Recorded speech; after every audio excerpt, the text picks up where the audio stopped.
Neama, thanks for being with us. These charges are rare. Why do you think that they were able to clear that high legal bar this time? And is it just a change of administrations? No question it's a change of administration. Under the Trump administration, we saw very few civil rights prosecutions. In fact, the ones that we did see involved reverse racism, such as the litigation against Harvard for discriminating against Asian Americans. So we have a new administration, we have a new Attorney General Garland, and he is making these types of prosecutions a priority where they weren't before. Neama, my wife always says if nothing changes, nothing changes. And we talk an awful lot about going after the cops. We talk about going after the police forces. We talk about civil rights violations. But should we be going after insurance companies? Because when you look at a city like Minneapolis that paid $27 million to settle the George Floyd case, $12 million for Tamir Rice, $12 million for Breonna Taylor, is it the insurers that should be talked to, not necessarily penalized, but talked to? Because if the cities actually had to pay these fines out of their own coffers, wouldn't we be looking at a better police force across America? I think we would. You know, this type of settlement, these types of large civil settlements, I mean, people are put on notice. You know, lawmakers are put on notice. You know, elected officials, local law enforcement agencies, state agencies, because these can be very, very expensive. And now we have, 27 million reasons why the Minneapolis Police Department should change its conduct, not just necessarily the Justice Department investigation into their pattern and practice of discrimination and unlawful use of force. So no question that these civil settlements can be drivers for change. Neama, Derek Chauvin says he wants a new trial. He says that there was alleged jury misconduct and pretrial publicity. Based on your knowledge of the criminal justice system, does he stand any chance of getting a new trial? The pretrial publicity argument is a weak one. I represented Jeff Skilling. That was the last time this argument made its way up to the Supreme Court. And the argument there was so much publicity over Enron that he was unable to get a fair trial. And the Supreme Court said, no, that's not generally a reason, absent actual prejudice or really the fact that it's impossible to seat a fair and impartial jury. So that's not going to stick. The issue with juror number 52 is a little bit more challenging. That's the juror that attended the Martin Luther King rally in Washington. And the question was, did he answer the juror questionnaire questions truthfully? There were two specific questions at issue, one of which was, did you attend any rallies in Minneapolis? And the answer to that was clearly no. Then there was a question that related to that first question and said, did you attend any protests relating to unlawful use of force or police misconduct? I think he could arguably answer that the Washington rally related to Dr. King didn't relate to unlawful use of force. Obviously, the Floyd family spoke there and he wore a T-shirt that's the cause of really the appellate issue. But I expect the verdict to stay on appeal, but that's really the only basis that Derek Chauvin has for a new trial. The pretrial publicity isn't going to cut it. Neama, I want to tackle this from the legal standpoint of you lawyers. And I use that politely. But when I have been in court, I have watched the public defender come in, and he or she has a stack of cases. And the judge runs through them, witness number 444, blah, blah, blah, blah, blah, defendant, how do you plead? Guilty, not guilty. I plead guilty. Off he goes to prison. And that goes on and on and on.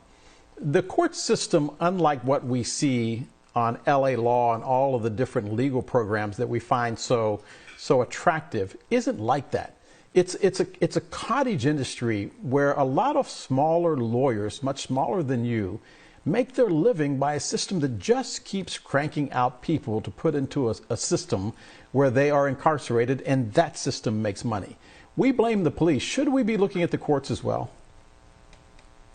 No question. Unfortunately, these are political decisions, and funding public defenders and criminal defense attorneys is just not a popular political decision. Some of the best attorneys I know are state and federal public defenders, but they can't devote the resources and the time to the individual cases like private defense attorneys. So you do have a system, unfortunately, where just from a time perspective, those who can afford private counsel get a better shot at criminal justice than public defenders, simply because of the sheer volume of cases that they have to handle and the lack of funding for their particular position. I'm going to want you to work on that from the legal standpoint. I'll try. Neama Rahmani, thanks for being with us from L.A., and we'll be right back. You're watching D.C. Today.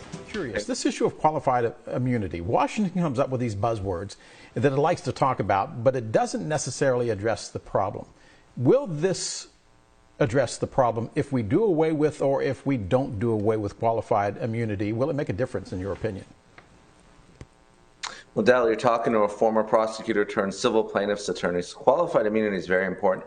It allows folks like us who are representing victims of civil rights violations to hold individual police officers accountable. So qualified immunity, it really says that unless you can show that the officer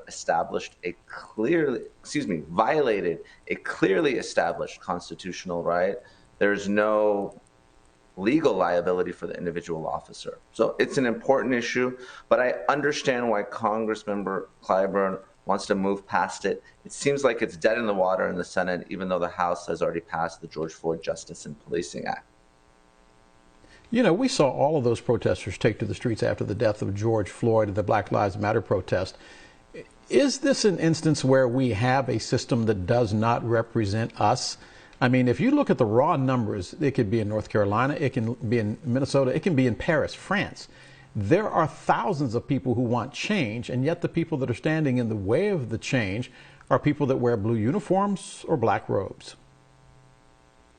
Unfortunately, it's the nature of our Senate. You know, you have a Senate that doesn't represent folks according to population, right, according to state, and really, the Democrats just don't have the votes. I mean, they have the 50, but part of it's just the representation of the Senate, but also the issue of the filibuster in the Senate. The filibuster is a hurdle.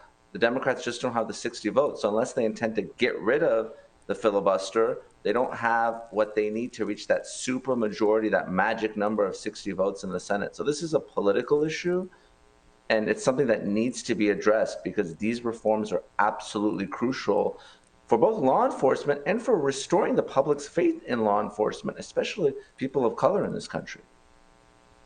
So let me ask you this from the standpoint of that old prosecutor that you were. When you're dealing with cops, as you did on a daily basis, how difficult is it to say to Joe Smith that's representing that case in file 43 that you are now going to go after him in that case in file 34? Is the bond between the lawyer and the prosecutor, or rather the prosecutor and the cop, too close? Yeah, I think part of the issue is most prosecutors are elected officials, and jurors love law enforcement. And prosecutors are used to taking easy cases and winning. These are challenging cases. That's why I commend Attorney General Keith Ellison for taking the hard case and really prosecuting Derek Chauvin for that second-degree murder. A lot of other law enforcement, a lot of other prosecutors wouldn't have prosecuted law enforcement the way he did. I think that's the challenge. Prosecutors need to take the righteous cases, make the difficult charging decisions, even though we know that in this country it's very difficult to convict police officers of murder. So that's the primary issue, and that's why I commend Keith Ellison, who happens to be a former member of Congress himself, actually the first Muslim American in Congress. So he's been breaking through barriers his entire life. Yeah, and I'm glad you pointed that out because, yes, the system does have to change, and prosecutors, the easy cases, unfortunately, always involve too many people of color. Neama Rahmani for us on the West Coast.